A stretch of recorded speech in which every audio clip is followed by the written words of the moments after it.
Dobar dan, moje ime je Zoran Kalauz i dolazim iz tvrtke Tahograf. Nalazim se u Mercedes-Benz centru gospodarskih vozila, a kao što smo u prijašnjim videima obećali, danas ćemo pričati o upotrebi vozačke kartice u pametnom tahografu druge generacije. Ovo vozilo je potpuno novi kamion Mercedes Actros, a sva nova vozila koja su prvi put registrirana nakon 21.8.23. godine moraju biti opremljena sa pametnim tahografom druge generacije. U ovo vozilo je ugrađen pametni tahograf druge generacije VDO verzije 4.1. Idemo ga pogledati. Ovo je VDO pametni tahograf druge generacije. On nosi oznaku 4.1. A kako ga je najlakše prepoznati da je riječ o drugoj generaciji? Po tome što u gornjem desnom kutu ima mali znak Bluetooth. S ovom generacijom tahografa život vozača je u jednu ruku olakšan, a u drugu ruku vozač je dobio jedno drugo zaduženje samo u međunarodnom prometu. Kao što je vjerojatno svim profesionalnim vozačima poznato, još od 2. mjeseca 2022. godine prilikom svakog prelaska granice vozači su, bilo da voze analogni ili digitalni ili pametni tahograf prve generacije, dužni stati nakon prelaska granice i ručno označiti prelazak u novu državu unutar Europske unije. Sa ovim pametnim tahografom druge generacije to više nije potrebno. Naime, ovaj tahograf samostalno bilježi svaki prelazak nacionalne granice. U međunarodnom prometu vozači su dobili novu obvezu. Naime, prilikom svakog utovara ili prilikom istovara ili čak prilikom istovremenog utovara ili istovara, vozač je na kraju takve aktivnosti pomoću novog tahografa druge generacije dužan označiti da je završio sa takvom aktivnosti. Pokazat ćemo kako se to u tahografu radi. Velika razlika između svih digitalnih tahografa kao i pametnog tahografa prve generacije i pametnog tahografa druge generacije je u vremenu koliko vozač može biti posvećen naknadnom unosu radnih aktivnosti. Svi dosadašnji tahografi su čekali vozača svega 1 minutu da unese nešto u svoj tahograf.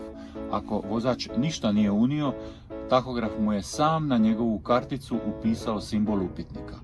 Ovaj tahograf čeka vozača čak 10 minuta, a ako vozač za to vrijeme ne reagira, tahograf će izbaciti karticu van, na nju se ništa neće unijeti i omogućit će mu da ponovno pokuša naknadni unos.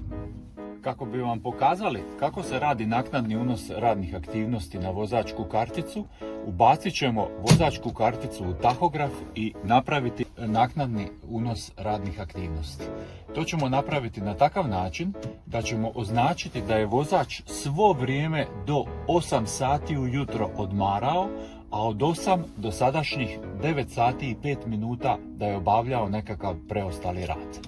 Nakon što ubacimo karticu, dolazi do čitanja osnovnih podataka sa same kartice, prikaza kad je ona točno izvučena iz tahografa i tahograf nas tada pita želimo li naknadni unos na svoju karticu. U ovom trenutku, dok treperi odgovor da, tipkamo OK. Ulazimo u mod naknadnog unosa. I tahograf nam nudi da od 16.2. od 17 sati i 25 minuta do 19.2. dakle do danas do 9 sati i 5 minuta do trenutnog sata unesemo sve krevet, da smo odmarali. Ali kao što smo rekli, unijet ćemo da smo odmarali neprekidnim pritiskom tipke OK ujutro do 8 sati, a od 8 sati do trenutnog sata ćemo unijeti da smo obavljali nekakav preostali rad. Pomoću strelica prema gore i dolje namjestili smo da smo od 16.2. u 17 sati i 25 minuta do 19.2. do 8 sati sve odmarali. Nakon što stisnemo tipku OK, donji red na tahografu će se prebaciti u gornji red i tahograf će nas opet pitati a što smo radili do tekućeg sata. Opet pomoću strelica biramo da smo radili smo do trenutnog sata i neprekidnim pritiskanjem tipke OK prelazimo na sljedeći ekran gdje nas tahograf pita a u kojoj državi započinjemo rad. Ova vrsta tahografa uvijek prepoznaje u kojoj državi se nalazi zato što je povezana sa GNSS-om i nakon toga nas pita da potvrdimo svoj unos na ovu vozačku karticu. Ukoliko na ovome mjestu odgovorimo sa ne, tahograf će nas opet pitati da li želimo naknadni unos radnih aktivnosti. Ali ako odgovorimo sa da, onda smo za vijeke vjekova na našu vozačku karticu upisali da smo u periodu od 16. do 19. bili na odmoru ujutro do 8 sati, a od 8 sati do 9:05 kao što je pisalo, kada smo obavljali preostali rad. I tako nešto više nije na nikakav način moguće promijeniti na vozačkoj kartici.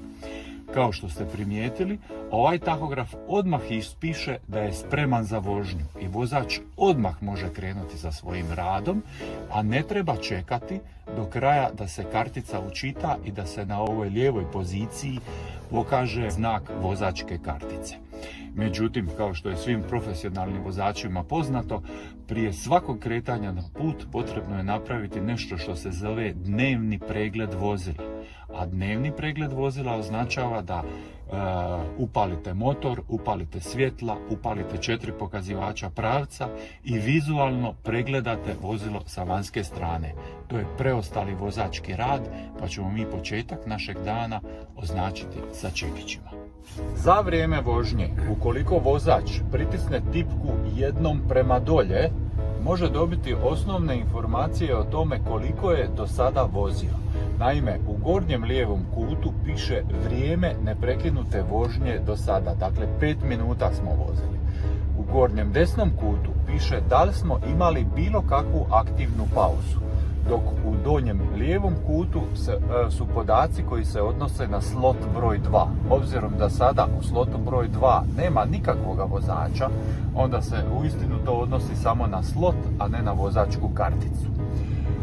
Drugi ekran koji se ovdje može dobiti pritiskajući tipku prema dolje su preostala vremena vožnje. Dakle, vozač u ovome slučaju još može voziti 4 sata i 25 minuta, odnosno 23 minute već, ali u donjem lijevom kutu mu se govori koliko mora pauzirati nakon ovog vremena vožnje da bi mogao još neprekidno voziti. Također primijetite da u gornjem redu se nalazi mali upitnik. Taj upitnik označava da na vozačkoj kartici u prethodnih 28 dana postoji nekakva praznina. Dakle, tahograf sa svojim kalkulatorom računa radna vremena vozača, ali ga istovremeno upozorava da je negdje na svojoj kartici u prethodnom periodu ostavio nekakvu prazninu. Neprekidnim pritiskom još jednom prema dolje dolazimo do ekrana koji govori o radnim vremenima vozača. Ovo je novost na pametnom tahografu druge generacije. Ovdje nam se kaže da je ovaj vozač neprekidno radio sat vremena i 19 minuta.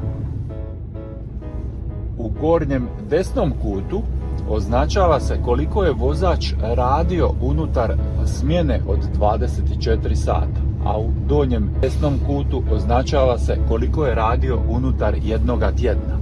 Obzirom da je danas ponedjeljak i da danas počinje novi radni tjedan, onda su ovi sati istovjetni. Naime, vozač je i radio u toku tjedna i u toku dana sat i 20 minuta. U donjem lijevom kutu označava se pauza između rada, ne vožnje, nego između rada. Ako još jednom stisnemo prema dolje strelicu, vratit ćemo se na početni ekran. Ovo vozilo ima povezan tahograf sa instrument tablom vozila. Tako da svaki vozač na samoj instrument tabli može dobiti osnovne podatke o tahografskim vremenima. Na desnoj strani instrument table može vidjeti uvijek koliko je neprekidno vozio, 11 minuta, koliko je vozio unutar jednoga dana, točno opet 11 minuta, i koliko unutar jednoga tjedna, 11 minuta. U donjem lijevom kutu mu se prikazuje ali je napravio bilo kakvu aktivnu pauzu za vrijeme ove vožnje. Ovo vozila, nemaju to sva vozila, u donjem dijelu istog tog ekrana ima jednu liniju na kojoj se prikazuju sati 3, 6 i 9. Naime, pametni tahograf druge generacije bilježi poziciju vozila na početku rada, svakih 3 sata akumulirane vožnje toga vozila i na završetku rada vozača. I ovdje su prikazani točno trenuci kada će biti zabilježena pozicija toga vozila. Također, na ovoj ovdje liniji se može vidjeti koliko vozač toga dana može još voziti. Vozači koji upravljaju vozilima koja su opremljena pametnim tahografom druge generacije moraju nakon svakog utovara ili istovara ili istovremenog utovara i istovara označiti takvu radnju u samome tahografu. Uredba od vozača zahtijeva da takvu aktivnost utovara, istovara ili istovremenog utovara, istovara označi prije napuštanja mjesta takve radnje. Pokazat ću vam u tahografu kako se to radi. Vozač svoje aktivnosti utovara ili istovara može označiti samo dokle vozilo miruje, jer samo tad može ući u glavni izbornik. U glavni izbornik se ulazi tako da se stisne tipka OK, a zatim se strelicom prema dolje dođe do izbornika unos vozilo. Na izborniku unos vozilo opet se stisne tipka OK i nakon toga se dođe do aktivnosti punjenje, pražnjenje, kao što je to na hrvatskom ovdje prevedeno. Nakon toga opet se stisne tipka OK i sad treba izabrati da li je završena aktivnost utovara vozila, istovara vozila ili istovremenog utovara i istovara vozila. Vozač izabire onu aktivnost koju je tad napravio. Na primjer, neka je sada napravio aktivnost istovara, izabere nju i samo stisne tipku OK. Unos je pohranjen. Nakon toga, sa tipkom Escape s krajnje lijeve strane, može se vratiti na glavni izbornik i nastaviti svojim radom. Vozač u kabini vozila može spavati samo ako je vozilo opremljeno baš za spavanje, kao što je to napravljeno na ovom Mercedesu. Ukoliko vozilo nije opremljeno sa kabinom za spavanjem, onda kartica u nikakvom slučaju ne može ostati u samome tahografu. Na kraju svakog dana vozač je dužan izvaditi van i sutradan na početku svoje smjene ponovno umetnuti u tahograf i započeti novu smjenu. Ali kad vozač spava u kabini vozila, što je u ovom vozilu moguće, onda je dužan na kraju svoje smjene označiti koja je njegova završna država u kojoj smjena završava. Pokazat ćemo kako vozač označava u kojoj državi završava svoj rad, završava njegova smjena na kraju te smjene. Opet se tipkom OK ide u glavni izbornik do izbornika unos vozač 1. U izborniku unos vozač 1 se opet klikne OK i kao ne početna, nego završna država označava se ona država u kojoj ćete sada spavati. Obzirom da se sada nalazimo u Republici Hrvatskoj, a riječ je o pametnom tahografu druge generacije, on nam nudi nju kao državu u kojoj se trenutno nalazimo. Naravno, vozač mora izabrati točno državu u kojoj se nalazi, ali pametni tahograf druge generacije će uvijek nuditi onu državu u kojoj se vozilo trenutno nalazi. I pritiskom na tipku OK takvu državu označavamo. I s time završava vozačka smjena. Sutradan ujutro, kad se vozač probudi i kada želi nastaviti svoj rad, onda mora označiti početnu državu. Dakle, ponovno ulazi u izbornik tahografa, ulazi do izbornika unos vozač 1 i označava da je njegova početna država, u ovom slučaju njegova smjena ponovno počinje, ona država u kojoj se nalazi. Pametni tahograf druge generacije će mu uvijek baš ponuditi istu tu državu u kojoj se nalazi. U ovom slučaju nudi nam se Hrvatska zato što se trenutno nalazimo u Hrvatskoj. On to mora potvrditi sa tipkom OK i tek tada može započeti njegova smjena. Oni vozači koji svaki dan umeću i vade svoju karticu iz tahografa ne moraju obavljati ovakve aktivnosti zbog toga što se ona označava sa samim umetanjem, odnosno vađenjem kartice iz tahografa. Ako se pitate zašto morate označiti završnu državu, otići spavati, ne pomaknuti se s mjesta i onda sutra ujutro opet početnu državu. Nemojte zaboraviti da postoje vozači koji se idu spavati u jednoj državi, na primjer Njemačkoj, ali na trajektu, a zatim se probude u drugoj državi, na primjer u Velikoj Britaniji ili Švedskoj ili Norveškoj. Oni vozači koji ne spavaju u svojim vozilima na kraju svake smjene moraju izvaditi karticu iz tahografa. To se radi na takav način da se malo dulje drži tipka broj 1 i tada tahograf uđe u postupak izbacivanja kartice. Prvo nas pita koja je naša završna država i pametni tahograf druge generacije će uvijek nuditi baš onu državu u kojoj se trenutno nalazimo. Kliknut ćemo OK, a nakon toga slijedi odjava kartice iz samoga tahografa. Ovo je bio zadnji video iz našeg kratkog serijala kako se upotrebljava pametni tahograf druge generacije. Prikazali smo koja vozila moraju biti opremljena sa pametnim tahografom, koja vozila i od kada moraju retroaktivno ugraditi pametni tahograf u međunarodnom prometu. Prikazali smo kako se upotrebljava kartica prijevoznika, poduzeća i sad na kraju kako se upotrebljava kartica vozača. Nadamo se da smo vam u kratkim crtama uspjeli pomoći u vašem radu. Svim vozačima želimo puno sretnih kilometara, a svim prijevoznicima uspješan rad.